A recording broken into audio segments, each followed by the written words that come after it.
How's it going, everybody? My name's Warner Fields with Fields of Profit. I'm a high six-figure full-time Amazon seller, and in today's video I'm going to be talking about why a lot of beginners fail when they're starting their Amazon FBA businesses, a couple of the common threads that I see as I talk to a ton of beginners. So I'm going to be going into depth on how you can avoid a lot of these common beginner mistakes. If you want even more free resources about how to sell on Amazon, directly below me is going to be the link to our completely free Amazon seller Discord community. There's over 19,000 people in there sharing a ton of free information. Would love to see you in there, but let's go ahead and jump into the video.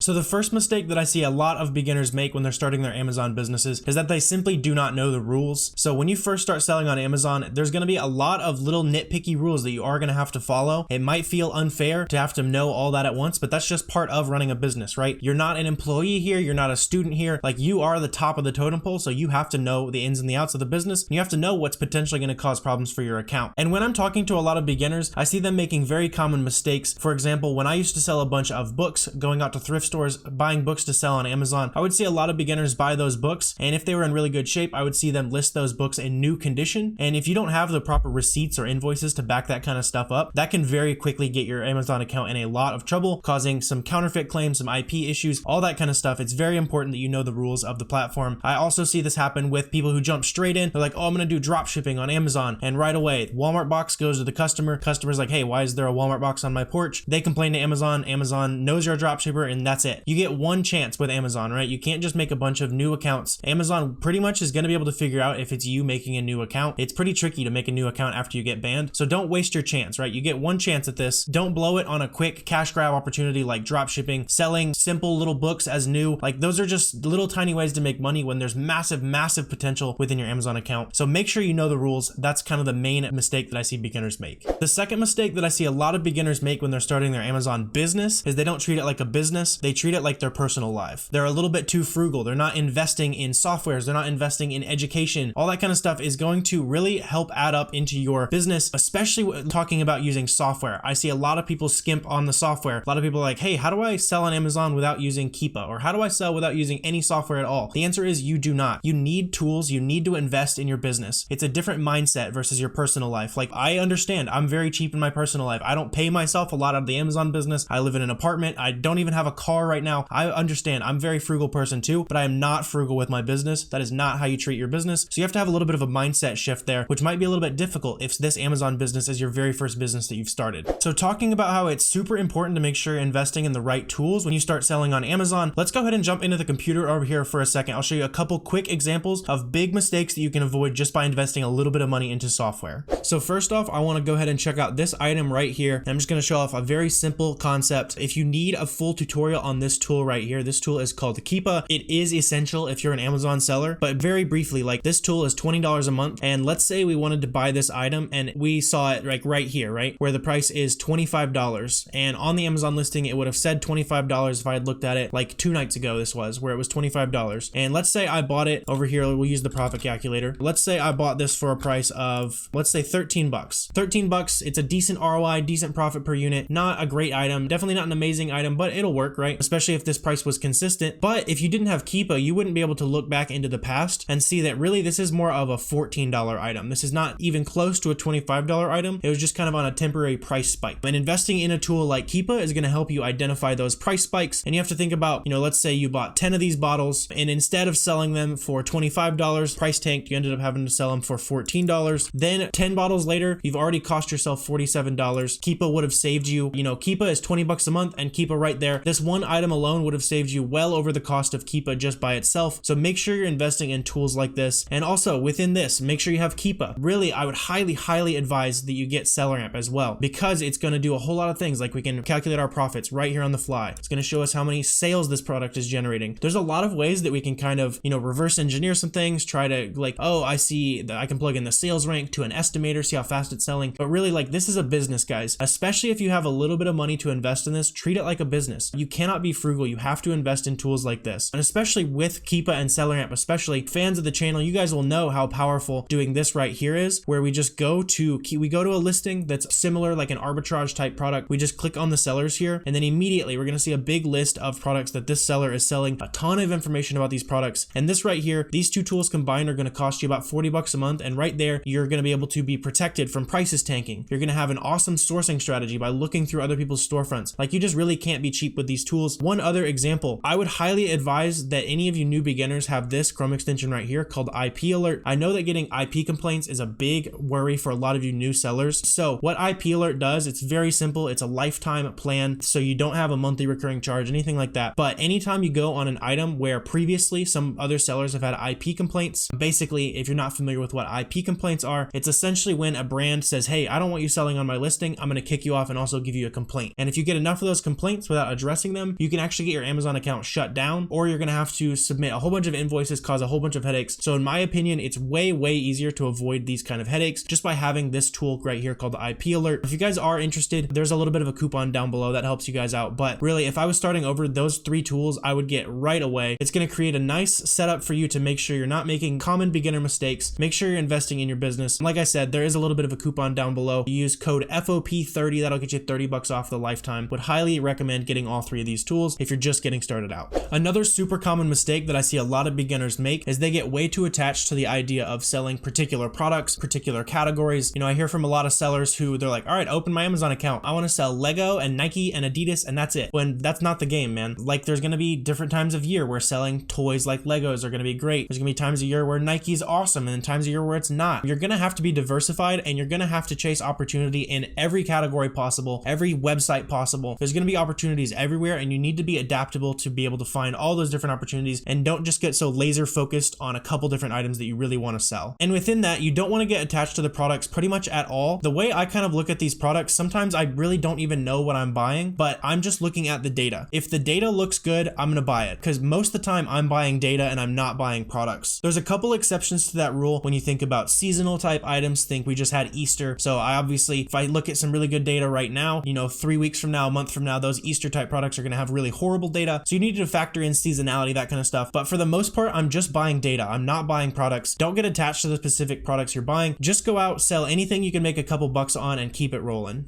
And to quickly illustrate another very common beginner mistake, I went ahead and hopped into the computer here, and that's that you simply just need to know your costs. You need to know every aspect of the business and know where you're going to incur costs. So I went ahead and pulled up an example of a pretty heavy product. Obviously, you're not going to be selling this product because we can tell that Amazon's all over this. Looks like it's #1 sales rank. So this thing is selling super fast. We're not going to have any chance of competing with Amazon. But let's say somehow we were able to source this for 10 bucks, 6 bucks, something like that, something super cheap. But what we need to worry about here is that we're actually considering all of our costs. So the reason I pulled up a product like this is because it's really heavy. And so if you look at this and you use, let's say, just a regular standard profit calculator, you could plug in your cost price. Let's say you're buying these for 10 bucks. Since I'm using SellerAmp, which allows me to bake in a lot of my back-end costs, you can see here as we go down into SellerAmp and look at the specific fees we're actually paying here. If you don't have your inbound shipping considered, if you're not considering your prep costs, all these things can add into your profit margin and really take away a lot of that profitability. So in this case, if we were using a profit calculator that wasn't considering our inbound shipping costs and we kind of forgot about our inbound shipping costs, we could have bought this product for $10 and thought we were profitable, making about $2, I guess. It really wouldn't be that great of a product. But since this tool goes ahead and bakes in all of our other costs, we're really protected against that. So just a very brief point here, make sure you know all of your costs. Think about if you're using a prep center, if you're paying someone in-house to do your prep for you, if you are, you're shipping your items into Amazon FBA, if you're doing merchant fulfilling, you have to consider all these things and make sure you're considering the full picture of the item when you're sourcing something. Another very common mistake, and maybe the most common that I see when I'm talking to a lot of beginners out there, is that they're simply not putting in enough reps. It's kind of funny how many times people have sent me a direct message saying, hey, I can't find anything. I've tried doing SellerAmp searching. I've tried TA. I can't find anything. And then a week or two later, they message me again. They're like, never mind. I figured it out. And they just start to get traction. Like, if you're not putting in the reps, you're not going to figure it out. Like, this is not something that you figure out on week 1, week 2. Like, this is a multiple month process to develop a mastery of this skill. You're not going to be able to just open open up Amazon and instantly start finding thousands and thousands of dollars in profit. If anyone tells you that you're going to make thousands and thousands in your first month, they are lying to you. That is not how this game works. There are an exceptional few who maybe they've had prior business experience, they're investing in the right information, that kind of thing. Then they can really get off the ground really fast. But especially if you're starting with limited capital, if you are starting with a full-time job, like, you're going to have other factors that are going to slow down your growth in your Amazon business, and that's okay. But at the end of the day, you have to make sure you're continuing to put in the reps. If you do continue to put in the reps, I promise you, you will figure out this business, but it will not be easy at the start. So I hope you guys enjoyed this video and got a ton of value out of it. If you did, please feel free to add some value to my business and hit that subscribe button down below. And I'm also going to interject here one more time. Make sure you're treating your business like a business. Don't treat it like your personal life. Don't be too cheap with it. You have to invest in the right tools that are going to help your business grow. This is a business. So if you guys have any questions or comments about today's video, feel free to drop those down below. I'm always happy to answer those, but I really appreciate you guys watching, and I will see you next time.